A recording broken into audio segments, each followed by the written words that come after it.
Hi guys, welcome to our YouTube channel Bong views. আমি শিলাজিৎ। আমি সুদীপ্তা। আপনারা যারা এখনো পর্যন্ত আমাদের চ্যানেলটা সাবস্ক্রাইব করেনি তারা প্লিজ এক্ষুনি আমাদের চ্যানেলটা সাবস্ক্রাইব করে নেবেন আর নোটিফিকেশন বেল অন করে নেবেন পরবর্তী ভিডিওগুলোর জন্য নোটিফিকেশন পেতে। আর যারা আমাদের চ্যানেলটি সাবস্ক্রাইব করেছেন তাদেরকে অসংখ্য ধন্যবাদ। আর যারা আমাদের ফেসবুক পেজে দেখছেন তারা অবশ্যই পেজটাকে ফলো করে যাবেন। আর পছন্দ হলে অবশ্যই ভিডিওগুলোকে লাইকও করবে। আজকে আমরা নিয়ে চলে এসেছি আবারও একটা Jio political kind of controversial kind of মানে একটু খুবই আলোচিত চর্চিত এবং একদম সমকালীন বিষয় নিয়ে, তো একদম কারেন্ট টপিক নিয়ে, এবং যেটার জন্য মানে এখন এপার বাংলা ওপার বাংলা, মানে এপার বাংলা না পুরো গোটা ভারতবর্ষই বলা যায়, তো মানে একটা খুবই চাঞ্চল্যকর পরিস্থিতি সৃষ্টি বাংলাদেশ হয়েছে ভারতবর্ষ একদমই। তো খুব একটা চাঞ্চল্যকর পরিস্থিতি সৃষ্টি হয়েছে। তো ভিডিও টাইটেলটা হচ্ছে এরকম: অধ্যাপক ইউনূস ও নরেন্দ্র মোদীর প্রথম বৈঠক, শেখ হাসিনার প্রত্যর্পণ নিয়ে আলোচনা। এবং চ্যানেল নাম হচ্ছে বিবিসি নিউজ বাংলাতে। টাইটেলটাই যথেষ্ট মানে ভারী এবং এটাতেই বুঝিয়ে দিচ্ছে যে কতটা একটা মানে চাঞ্চল্যকর ব্যাপার হতে পারে ভেতরটা ভিডিওর। তো চলুন দেখে নিয়ে হচ্ছে ভিডিওটা। এবং প্রথম সাক্ষাতেই হাসিনা টপিক উঠছে, তো এটাও একটা কন্ট্রোভার্সিয়াল ব্যাপার এবং আশ্রয় রয়েছে ভারতবর্ষে, তো সেই দিক থেকে মানে বলাই যায়। আর এই ভিডিওটা যদি কপিরাইট ক্লেমের জন্য ব্লক হয়ে যায় তাহলে সম্পূর্ণ ভিডিওটা আপনারা আমাদের ফেসবুক বা ইনস্টাগ্রাম পেজে পেয়ে যাবেন। আর ফেসবুক বা ইনস্টাগ্রাম পেজের লিঙ্ক আপনারা আমাদের ডেসক্রিপশন বক্স আর ফার্স্ট পিন কমেন্ট থেকে পেয়ে যাবেন। তাহলে চলুন সবাই মিলে ভিডিওটাকে শুরু করি। গত বছরের অগাস্টে বাংলাদেশে শেখ হাসিনার শাসনের পতনের পর অন্তর্বর্তী সরকারের প্রধান উপদেষ্টা ডক্টর মোহাম্মদ ইউনূসের সাথে প্রথমবারের মতো দ্বিপাক্ষিক বৈঠক করেছেন ভারতের প্রধানমন্ত্রী নরেন্দ্র মোদী। ব্যাংককের সাংগ্রিলা হোটেলে বঙ্গোপসাগরীয় দেশগুলোর আঞ্চলিক সহযোগিতা জোট বিমস্টেকের শীর্ষ সম্মেলনের সাইডলাইনে স্থানীয় সময় শুক্রবার বেলা 12:30টায় বৈঠকটি অনুষ্ঠিত হয়। এই বৈঠকের পর প্রধান উপদেষ্টার প্রেস সচিব শফিকুল আলম সাংবাদিকদের বলেছেন, বৈঠকে শেখ হাসিনার প্রত্যর্পণ সহ বিভিন্ন বিষয়ে আলোচনা হয়েছে। আমাদের যেগুলো স্বার্থ সংশ্লিষ্ট যতগুলো বিষয় ছিল সবগুলো বিষয়ই আমাদের চিফ অ্যাডভাইজার মহোদয় সেই মিটিংয়ে বলেছেন। যেমন শেখ হাসিনার প্রত্যর্পণ বিষয়ে কথা হয়েছে, শেখ হাসিনা যে ওইখানে বসে অনেক ধরনের ইনসেন্ডিয়ারি কমেন্ট করছেন সেগুলো বিষয়ে কথা হচ্ছে। তারপরে বর্ডার কিলিং নিয়ে কথা হয়েছে। আমাদের দুই দেশের মধ্যে যে গাঞ্জেস ওয়াটার ট্রিটিটা আপনি জানেন যে নতুন করে এটার এক্সপায়ার হয়েছে, নতুন করে ট্রিটিটা হওয়ার আবার কথা হচ্ছে, এবং তিস্তা ওয়াটার, এগুলো সবগুলো নিয়েই কথাবার্তা হয়েছে। আমি বলবো যে মিটিংটা খুবই কনস্ট্রাকটিভ, প্রোডাক্টিভ এবং ফ্রুটফুল হয়েছে। গত কয়েকদিন ধরে প্রতিবেশী দুই দেশের শীর্ষ নেতার বৈঠক নিয়ে বাংলাদেশ এবং ভারতের গণমাধ্যমে আলোচনা ছিল।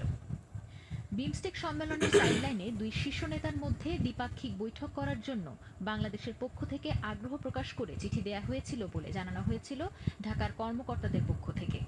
বাংলাদেশের গণমাধ্যমে এ সংক্রান্ত খবর প্রকাশ হলেও ভারতীয় কর্মকর্তারা বিষয়টি নিশ্চিত করেননি। ফলে শেষ মুহূর্ত পর্যন্ত এক ধরনের অনিশ্চয়তা ছিল বৈঠকটি নিয়ে।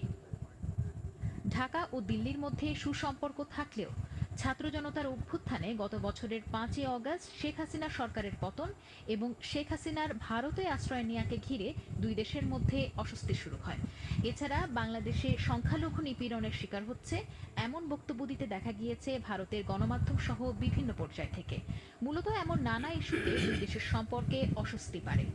বাংলাদেশের অন্তর্বর্তী সরকার শুরু থেকে ক্ষমতাচ্যুত প্রধানমন্ত্রী শেখ হাসিনাকে দেশে ফিরিয়ে এনে বিচার নিশ্চিত করতে চাইছে। কিন্তু শেখ হাসিনাকে ফেরত পাঠানোর প্রশ্নে ভারতের অবস্থান পরিষ্কার নয় বলে অভিযোগ করে আসছে বাংলাদেশ।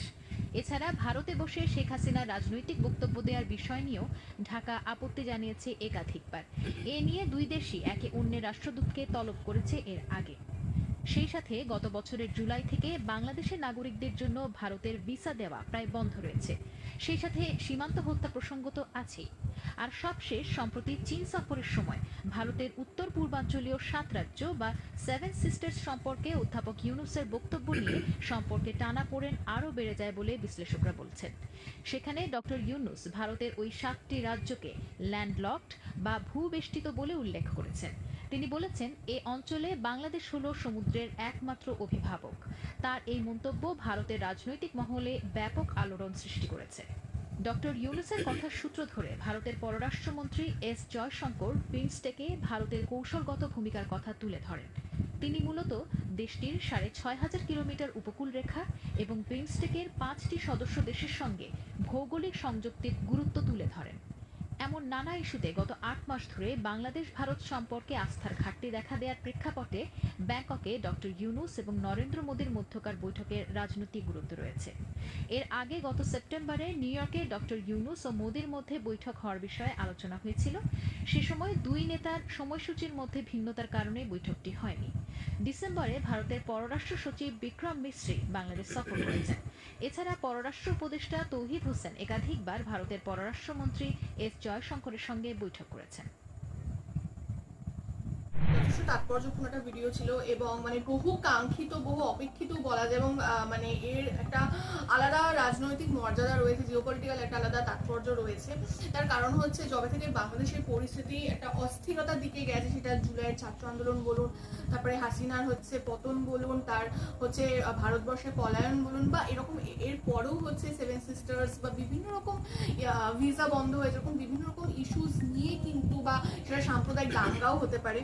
তো এরকম অনেক রকম কারণে কিন্তু ভারতবর্ষ এবং হচ্ছে বাংলাদেশ দুই দেশের মধ্যেই একটা অশান্তকর একটা পরিবেশ সৃষ্টি হয়েছে, যেটা তার আগে কিন্তু একটা সৌভ্রাতৃত্বর জায়গা ছিল, বা সেটা কোথাও কোথাও কোথাও গিয়ে আস্তে আস্তে আস্তে আস্তে সেটা নিম্নগামী হয়, এবং হাসিনার পতনের পর তো একদমই খুব একটা মানে খারাপ পর্যায়ে চলে যায়।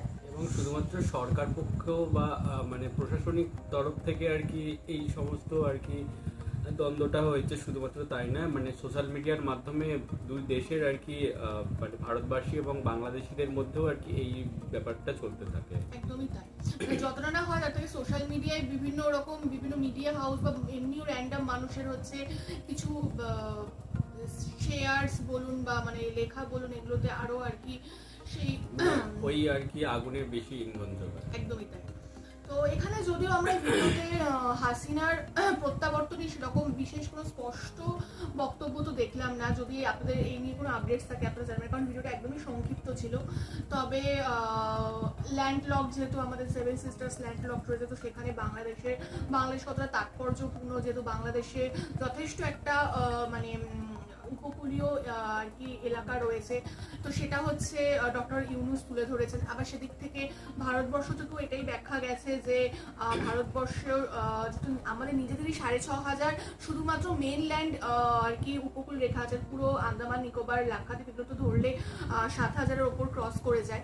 তো আমাদেরও কিন্তু যথেষ্ট একটা উপকূল রেখার আর কি ক্ষেত্রমান, এবং শুধু উপকূল রেখা বা সমুদ্রের বিস্তৃতি কতটা সেটা, উপকূল রেখার বিস্তৃতি কতটা সেটা নয়, এমনিও আমাদের ভারতবর্ষের সাথে অন্যান্য দেশের যে কূটনৈতিক সম্পর্ক এবং সেই সম্পর্কে যে মানে যে সমীকরণ, সেগুলোকেও এখানে তাৎপর্যপূর্ণতার সাথে তুলে ধরা হয়েছে। তো সবটা মিলিয়েই বেশ গুরুগম্ভীর যে একটা সভা বা আলোচনা সভা হয়েছে, এটা বোঝা যাচ্ছে। এবং এই সভাটা তো শুধুমাত্র সাউথ এশিয়ান জোনে শুধু কাঙ্ক্ষিত ছিল না, এটা সমগ্র বিশ্ববাসীর কাছে বা বিশ্বের যারা হচ্ছে কূটনীতিকবিদরা রয়েছে তাদের এই বৈঠকের দিকে কোথাও গিয়ে চোখ ছিল।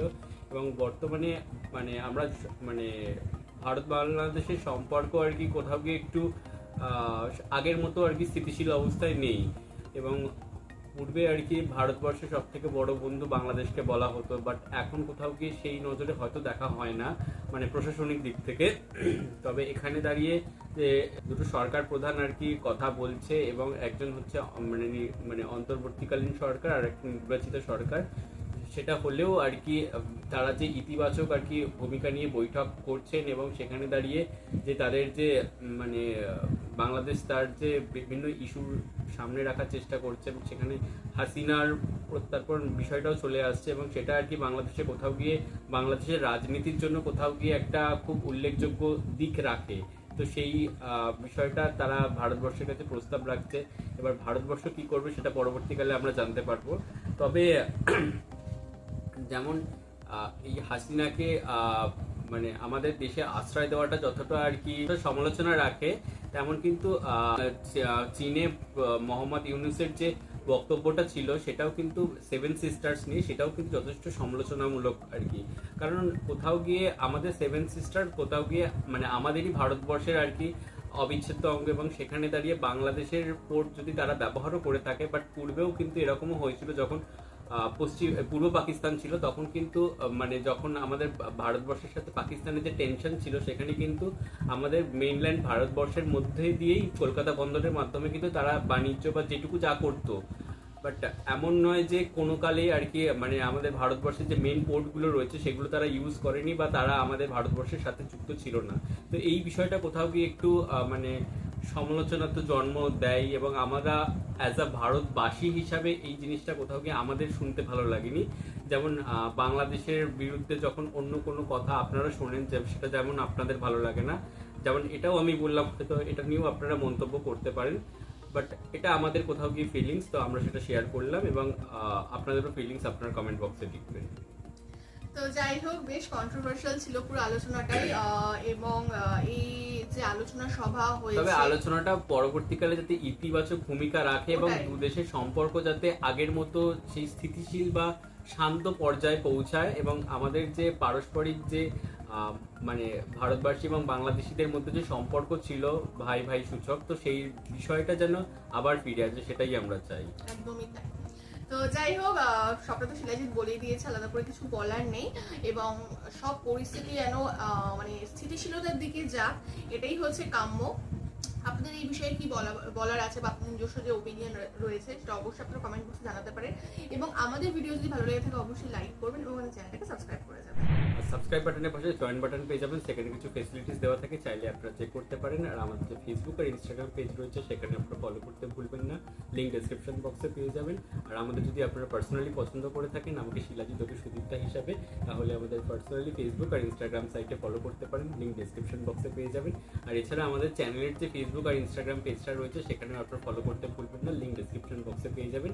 আর আমাদের চ্যানেলের যে ফেসবুক গ্রুপটা রয়েছে সেখানে আপনারা জয়েন করে আপনারা আপনাদের মনের মতো সমস্ত কিছু পোস্ট করতে পারেন, তার লিঙ্কও ডেসক্রিপশন বক্সে দেওয়া রয়েছে। তো দেখা হচ্ছে পরবর্তী ভিডিওতে, আজ এ পর্যন্তই, টাটা।